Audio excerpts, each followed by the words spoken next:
In Baltimore, and football is underway. I know this because I saw it with my own eyes out in Canton, Ohio on Thursday night as the Cowboys ran around with some fake football last week. This guy does real football and has done it as well as anyone for a little period of time here in Baltimore back in the day, running around with the Baltimore Colts, but for a long, long time with the San Diego Superchargers, and then a long time at CBS. He now does it at Talk of Fame Network. You hear him here each and every Sunday, at least I hope you do, right around lunchtime doing the Talk of Fame Network with his brothers from another mother up in Boston, Ron Borges and Goose Goslin down there in Dallas. And we bug these guys on a rotational basis. I think it's been a couple months since I've bugged Clark Judge and his beautiful dog at Clark Judge TOF out on Twitter to come on. But I got a very tired version of you, right? I mean, a little weekend in Canton, Ohio wears out you Hall of Fame types, right? It does. I mean, especially when you go into Jerry Jones's party after the Gold Jacket dinner on Friday, and that party was over the top. How big was the lobster? Can I ask you that? I mean, tell me what a Jerry party's like.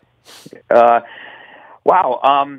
There wasn't really a table to get any sort of food. There were just hors d'oeuvres going back and forth on what was essentially a huge dance floor, but then it was three-tiered. I mean, there was a second deck and a third deck, and on the third deck there's Jerry coming out, presiding over everyone. You're looking up, and the dance floor is mobbed with, Norv Turner's there, Steve Mariucci, Dave Wannstedt, Brandon Calvin Hill, just a zillion people you would have recognized. Some of the Cowboys were there. The place was packed. It was over the top. It was a lot of fun, and then they ran a video that was absolutely hysterical about Jerry, people making tributes to him, and then film clips of some of his most famous speeches, and I'm talking about like gaffes and some of the Jerryisms. But it was fun. It was a ton of fun. But we were staying up near Cleveland because the room rates around Canton are ridiculous. Well, every Raven fan's going to find that out, hopefully, wink, wink, with your nudge of Ray Lewis next year, right?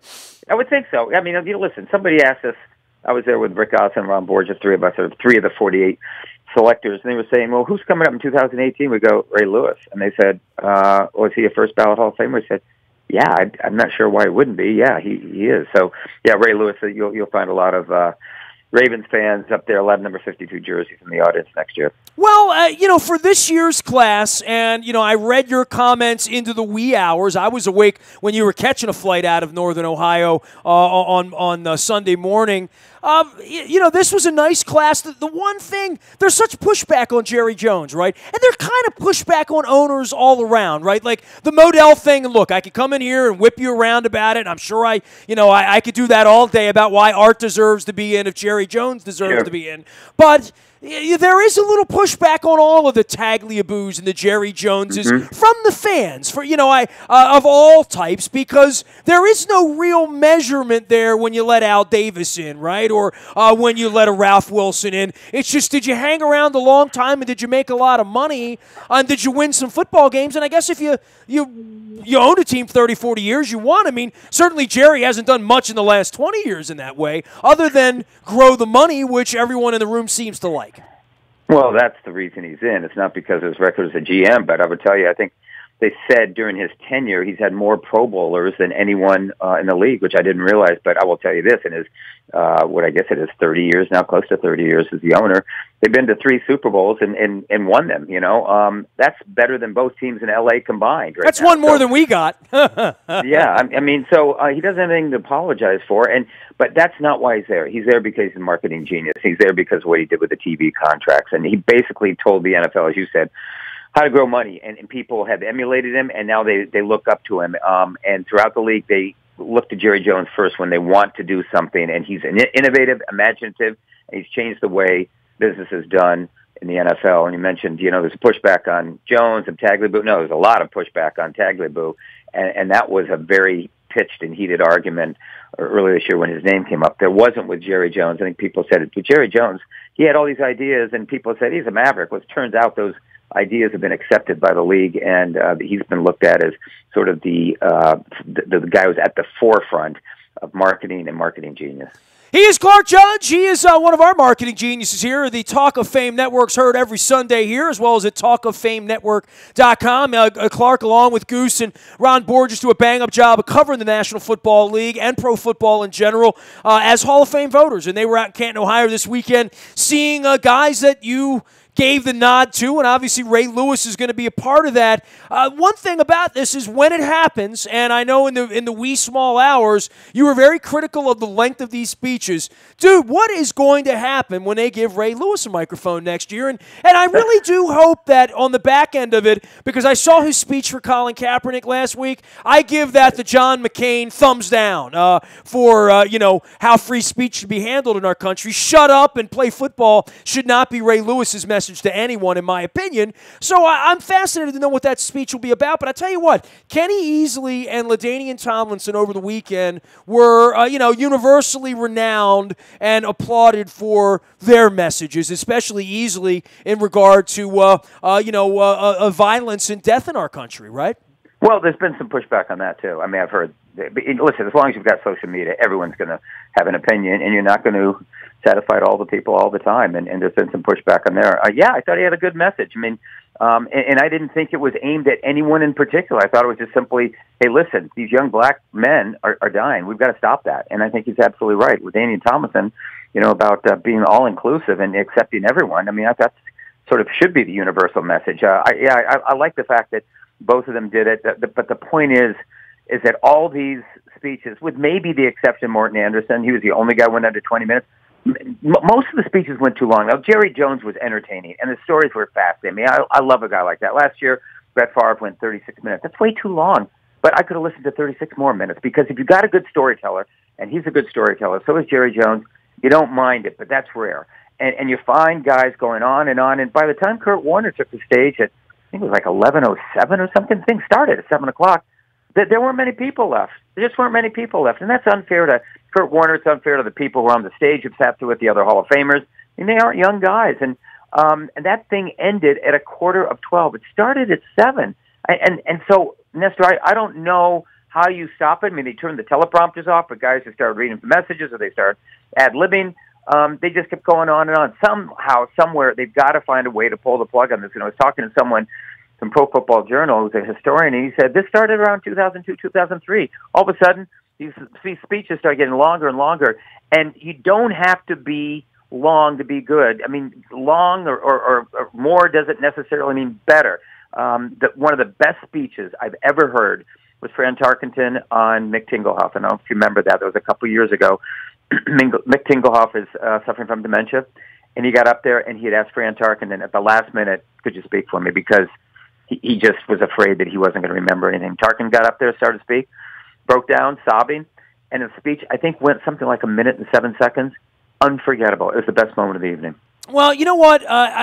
I would say Kurt Warner, of all the things that I have seen in my adulthood, and I know his wife said this, and I know she was a bit of a controversial figure, still has a lovely haircut, and I know we sort of get blinded by Kurt Warner because I've been in his presence many times. I mean, going back to, I have pictures of him standing next to me at the Super Bowl in 2001 when he was still a Ram and coming off, winning the game the year before, through his, pimping stuff at Super Bowls and stopping by as a network broadcaster and running into him with his kids out in Arizona last year. He's such a good guy that you want to like him so much. There's no way you can beat up Kurt Warner, having seen him in the spotlight the last 20 years. But I tell you what, whatever his football life story is, it's better than whatever your football. I mean, I don't know of a story in the league that is better than Kurt Warner. You are absolutely right. I mean, somebody's going to turn this into a movie. It's got to be. It's made for Hollywood story. It is so remarkable, and of course, we called it on the stage last night behind him, going from stocking shelves in Iowa to playing arena football to going to NFL Europe, and then when he got out and talked, he's a captivating speaker. But if you know Kurt Warner, I'm like you, I've been in his orbit many times. I went out to the Rams training camp immediately after they won his first Super Bowl. He went to the first Super Bowl. He won his only Super Bowl, but went out there, and he was surrounded by hundreds of people wanting his autograph and his picture. And he said this was the days when they had 2 a day, so it was a while ago. But it was after they played in the 1999 Super Bowl, and he was just saying, listen, guys, if you come out in the afternoon, I promise I'll stay afterwards. I've got to go get lunch, but I promise I'll stay afterwards. I'll take pictures with everyone. I'll sign autographs. And you've heard that from people before, and they thought, he's giving us a brush up. He said, please just come out. And then we walked away, and he was talking to me. And listen, I was one of those kids that hung around for autographs. That's a big deal to me. I watched these guys when they sign and watch who signs and who doesn't sign. So I went to the afternoon practice. I thought, I'm going to see what happens here. There's his practice, guys from off the field. He immediately goes to fans, and he stayed until he signed autographs and had his picture taken with every one of them. And I said to him afterwards, boy, that's remarkable. You don't see that very often. He goes, I've been given an opportunity to do something very rare here. I mean, I've been given an opportunity to essentially tell people what my life story is about and to spread the word of Jesus and God. And he said, and that's what I'm doing. And I may not be in this position very long, but I'm going to take advantage. And he wasn't, and it was taken away from him twice, right? Literally. That's right. And he still came back and played the Super Bowl years ago, He raised the Titanic twice. He took the Rams to the Super Bowl. He took the Stars to the Super Bowl. But I've never been around a guy as gracious and consistently gracious as this guy, because the last time I saw him, I think, was 2000. It might have been 2008 when he took him to the Super Bowl. But I got to training camp. Matt Leinart, I think, was the designated starter. But I knew that essentially there was something in the works there where they were going to give Warner the opportunity to win the job. So I wanted to talk to Leinart and Warner. And I'm talking to Matt Leinart, and all of a sudden I look over my shoulder, and there's someone waiting at the lunch table sitting there. And it's Kurt Warner. And he's been there about 10 minutes. And so I finished with Leinart, and I went over and said, boy, Kurt, I apologize. He goes, oh, no, you were talking to Matt, and you should be. He's the starter on this team. I don't mind waiting. I really don't. And it's just a pleasure to talk to you.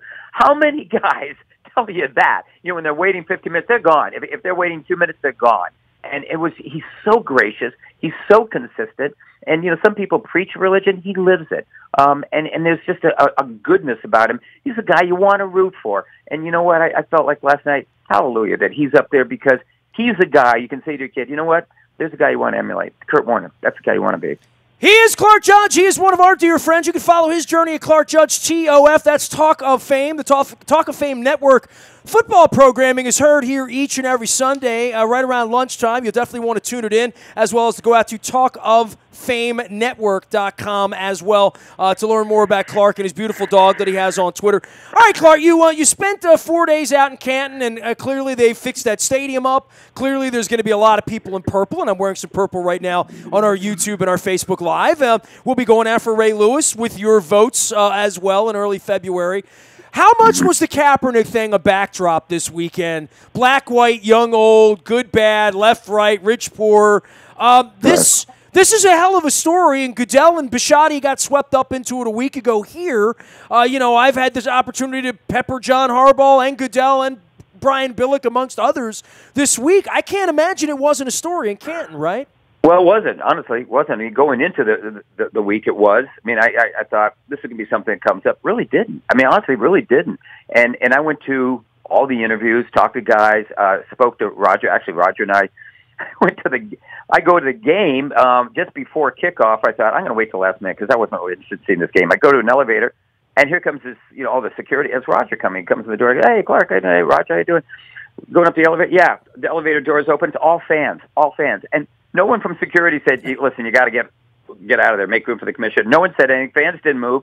He looks at me and goes, let's take the stairs. So we ran the stairs, 7 flights of stairs, and we started talking. Never came up in an interview that I saw with him, because I was at a luncheon the next day with him. We were talking to him about different things. Never came up with him. It really wasn't a conversation there. The conversations that I heard about it were in the days leading up to Canton, which is Thursday, Friday, Saturday. I really didn't hear much of anything other than other reporters talking about sort of casually. Well, now, it comes up again when Tannehill goes down, and those two words we never thought we'd be associated with again. Jay Cutler. There you go, right? Miami Dolphins. Welcome in, right? Wow. Well, it makes sense because Adam Gase is his coach now, and he had success with him in Chicago. But I don't know how you win with him, but, more power to him. Let's see what he can do down there. I feel sorry for Tannehill because I think he had a real opportunity to do something this year. But I guess it makes sense down there because of the relationship with those two guys. I don't know what you're getting out of Jay Cutler. I never thought you could get much. I thought he was a modern-day Jeff George. He really seemed to me to be... Boy, everybody compares him. That's just sitting there, isn't it? Yeah, it is. I mean, he's got all the talent in the world. But, I remember... I'll be honest with you. Nestor, in 2008, I guess, maybe it was 9, I guess, when they made that trade with Chicago. I remember writing the story and saying, this is a bad deal for Chicago. I mean, I don't care who you get, but you're getting a guy who has no leadership qualities. Got all the ability in the world. He has no leadership qualities. And I discerned that from going to Denver camp the year before. and waiting on him after I talked to Champ Bailey and numbers of people. And he comes over, and I was with Ira Miller, who's a Hall of Fame reporter, and we were waiting to talk to Cutler, and he's looking at his cell phone, and finally I looked at Ira, and he's looking at me, and I thought, hey, Jay, I don't know what you're doing. He was texting. I said, I don't know what you're doing, but you either do that and not do us, or you put that down and do us, but I'm not going to talk to you while you've got that in your hand. He threw a tantrum. Okay, fine, puts it down, now answers our questions with 1 or 2 words. Took him about 3 or 4 minutes to warm up, but after 5 minutes, I looked at Ira and said, I'm finished. He said, me too. When he left, I looked at Ira, and I told the Broncos guy, too. I said, I would never get in the huddle with that guy. He has absolutely zero charisma, no leadership qualities. All he cares about is himself. I don't know, he's texting. And he said, I think you're mistaken. Later that year, I understand that John Lynch, who was then with the Broncos and who was a Hall of Fame candidate, was in the locker room, and they're trying to talk to Cutler about something, and he was texting. And Lynch took the phone out of his hands and threw it against the wall and smashed it in 1,000 pieces and said, now, we've got your attention, okay? And that's what you're getting from your so-called leader. I've seen him too many times in too many situations where he just has nothing to offer except a great arm, and that's not going to do it. Here's Clark Judge. You can follow him, Clark Judge, TOF. That's Talk of Fame. And, dude, we got our hands full around here. Kaepernick or not. First off, on Kaepernick, you think he's going to work again? Yeah, I do. I mean, no place for him to go, CFL. I mean, basically the NFL's told him, we don't want you. I think he'll end up somewhere, but he should go to the CFL and play up there. But, yeah, I do. I mean, he's too good not to. But he's not good enough in my mind to start. I think he's demonstrated that. Would you put him in as a backup? Got to be the right situation. To me, the right situation, Nestor, with Seattle. I mean, you don't have to blow up that offense to put him in there. Problem, however, is I don't want Russell Wilson looking over his shoulder if I'm Pete Carroll. If Russell Wilson's looking over his shoulder, Colin Kaepernick, does that make him better? It might. I mean, that's what happened with Joe Montana when they brought Steve Young in. Bill Walsh brought him in intentionally to push Montana, and it worked. But I don't know if it'd work with Russell Wilson. That said, they never did anything. And if that's the case, why did you bring him in the first place? You know, he settled for somebody else, and now he can't seem to find a job. Well, people say it's because of his stance on the national anthem, or non-stance, I guess. It's a bad choice of words, but that he won't stand for the national anthem, and the fact that he's on social media commenting on other political issues. Yeah, that's a factor, and probably a very big factor. But also a factor is 2-16 in his last 18 starts, you know? And people say, 16 touchdowns, 4 interceptions. I don't care. Care about that stuff. I want a guy who wins games for me. And all you need to know about Colin Kaepernick is San Francisco didn't have a quarterback. Well, they don't. In my mind, they still don't. I don't think Brian Hoyer's the answer. They let this guy walk. Well, if he's that good, why'd they let him go? And nobody's picked him up. Yeah, I understand that people don't want him in some situations, but you know what? When Michael Vick came out of jail, the Eagles said, we'll take him on. And people, oh, my God, you can't take on this guy. Look what he did with the dogs. And I understand that. I mean, as someone's kind of dog, I understand that. But the furor started, and then it sort of subsided, and then it petered out to nothing. All they cared about was, could he win games? And he was effective for him there, and he'd done his time. He'd paid his penance. So I think if you sign Kaepernick, you go, okay, it's a public relations disaster for what? 1, 2 days, whatever. The minute he comes in and wins some games for us, people don't give a rat's ass. They don't care.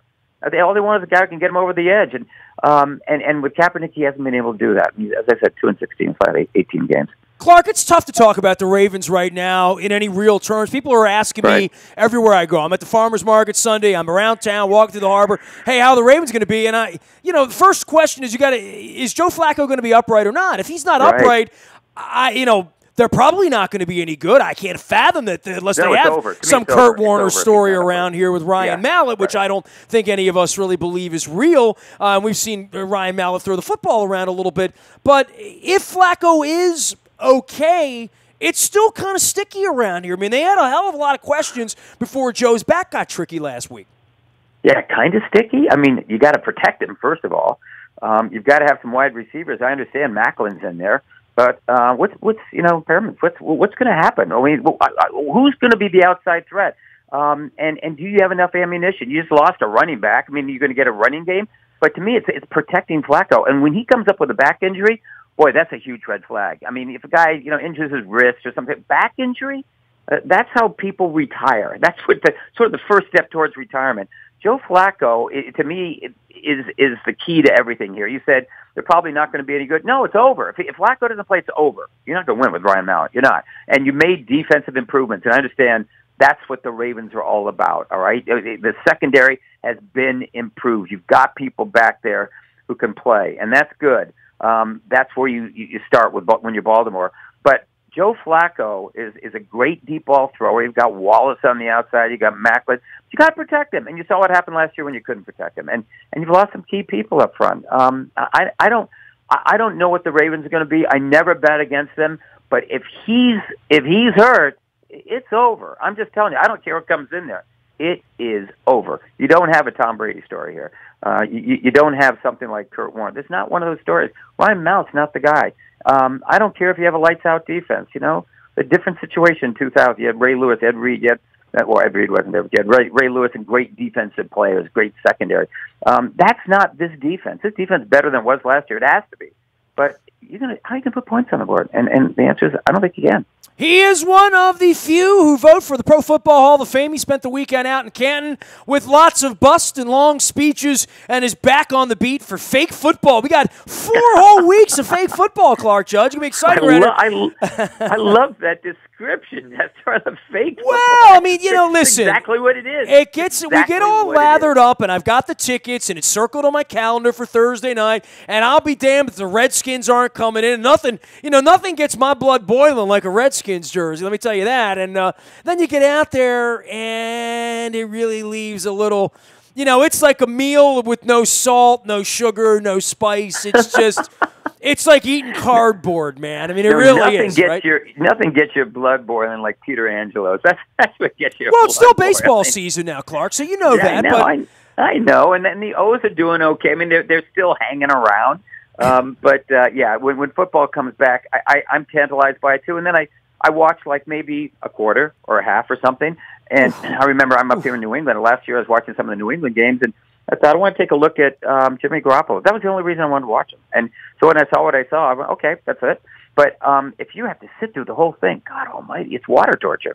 Yeah, we got Billick doing the broadcast here this week, so that'll spice it up in the second half. I've talked to him a little bit about this. All right, last thing for you. Clark, by the way, is on the Talk of Fame network. You can follow them there as well as here at WNST. We do run the Talk of Fame conversations with Goose Goslin as well as Ron Borges up in Boston each and every Sunday. Right around lunchtime, you want to check it out. They do some great work there. Last thing, give me the thing you're watching in the league right now. Clark's number one with a bullet in the National Football League over the next month. What's the best story or the story you're tracking the most? I want to see who the second best team is out there. Honestly, fair enough. Nestor, the best team is New England. I mean, and they had the best off season. They're better now than they were than the team that won the Super Bowl. I want to see who's the second best team out there. Someone was saying to me in Canada, who's coming out of the NFC? I went, who? I don't know. I mean, is it Seattle? And I went, Seattle's got a lot of holes. I mean, and is it what's going on with Oakland? I mean, to me, Oakland is an interesting story because everyone says they're ready for takeoff.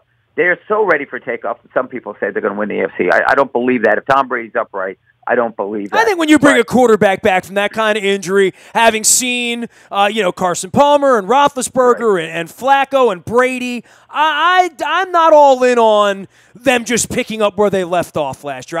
That's right. That's right. And I think that thing's a zoo out there waiting to happen with those fans. You've been there, I've been there. That's why I was going there. That's why I think it's interesting because I think it is too. You've got Marshawn Lynch in there. What is he ready to give you? I don't know. He missed football last year, and the year before he's hurt and didn't give Seattle anything. His numbers declined dramatically. It looks to me like sort of a cash grab. He's going home to Oakland. That's great, but what's Marshawn Lynch going to give you? I don't know. I'm interested in finding out. But to me, if you're talking about the most immediate story, I'm sort of interested in this Ezekiel Elliott situation. Why is it taking the league so long to make a decision here? And the longer it goes, the more people say the likelihood of a reduced suspension, if any suspension at all, grows. I think he has to be suspended. 1-2 games, I don't know what it is, but you better take a tough stand. Why hasn't the league done anything there? They took a harsh stand against Brady for doing what? In my mind, Zippo. You gave him 4 games, the same as you gave Greg Hardy, who nearly killed a woman. I don't get that at all, and I think they got what they deserved, and Brady came back and lapped the field. But I want to see what happens here with Ezekiel Elliott. If they're really serious about standing up and taking a harsh stance against domestic violence and what some of these guys are doing to women, he's got to be suspended. But it hasn't happened. So what is going on here? Terrell Suggs is going to come out of the tunnel here, and Ray Rice is not allowed to, and Colin Kaepernick won't be invited. So, there's hypocrisy throughout our culture. The NFL's no different, right? That's a great point. I mean, that's a great point. A guy's not allowed to play because of a political stance, and yet we had Greg Hardy playing after he nearly bludgeoned a woman to death and pointed a gun at her. And I just don't get. And Ray Rice's career ends. Well, he should have been suspended, But the difference between Ray Rice and Greg Hardy was Greg Hardy didn't have videotape. Lucky for him, but it just makes no sense. No consistency here at all. I mean, if you're going to take a stand, then take one. That red line in the sand that we're supposed to have in Syria, take it here with these players and stand by it. I want to see what Roger Goodell does here. I want to see what the league does here. Really, to me, is a testimony of how sincere they are about acting against and really sort of preaching against and doing something about domestic violence. You can follow the wisdom of Clark Judge, and many do at Talk of Fame Network, as well as at Clark Judge TOF. That's Talk of Fame, and heard here each and every Sunday right around lunchtime. Hey, man, rest up, towel off. You got some Ray Lewis voting to do. Now, all of you guys, all you some bums, as Sheriff Buford G. Justice would say, have told me you're voting for Ray Lewis. So you better not come out of that. One. You better not come out of that room in whenever it is 28 weeks from now. That's an easy one. That's the easy one. It's 2 through 5 that are the difficult ones. Okay, all right. Well, we'll argue about that, I'm sure, a few more times during the season. Okay. Clark, always a pleasure, man. Rest up. We'll see you soon. You got Nestor. All right, he'll be awake all weekend long watching fake football on the NFL Network. Clark Judge, TOF, the way to follow him. Love me some Clark Judge. You will, too, if you follow him out on Twitter at Talk of Fame. You can find me in the Buy a Toyota Audio Vault 24 hours a day from anywhere in the world on your mobile device by downloading the TuneIn Radio app. We do come in crystal clear from anywhere in the world. Our morning newspaper ships to your email inbox. It's all brought to you by Planet Fitness and PlanetFitness.com, where it's still $10 a month to get in the best shape of your life, guaranteed. Fake football on Thursday means that Dennis will be here on a game day doing the SSV on WNST from 3 until 5. You can follow him as well as our WNST tech service if you want that breaking news first. You'll always get it there first. It's always brought to you by Coons Ford of Security Boulevard. Nasty at WNST.net is my email, the one and only. Facebook, Twitter, LinkedIn, Snapchat, Instagram, streaming live on our Facebook, as well as our YouTube WNSTV channel. And if you're going to London, toss me a note, because we got a little party for you on Saturday. We want to see your face in the place over in East London with us. I got a heck of a day planned. I went over to plan it myself a couple weeks ago. So let's go ring Big Ben, and then ring Big Ben's number the next week when the Steelers come here. I am Nestor. We are WNST.net, AM 1570, and WNST Towson, Baltimore, and we never stop talking Baltimore sports.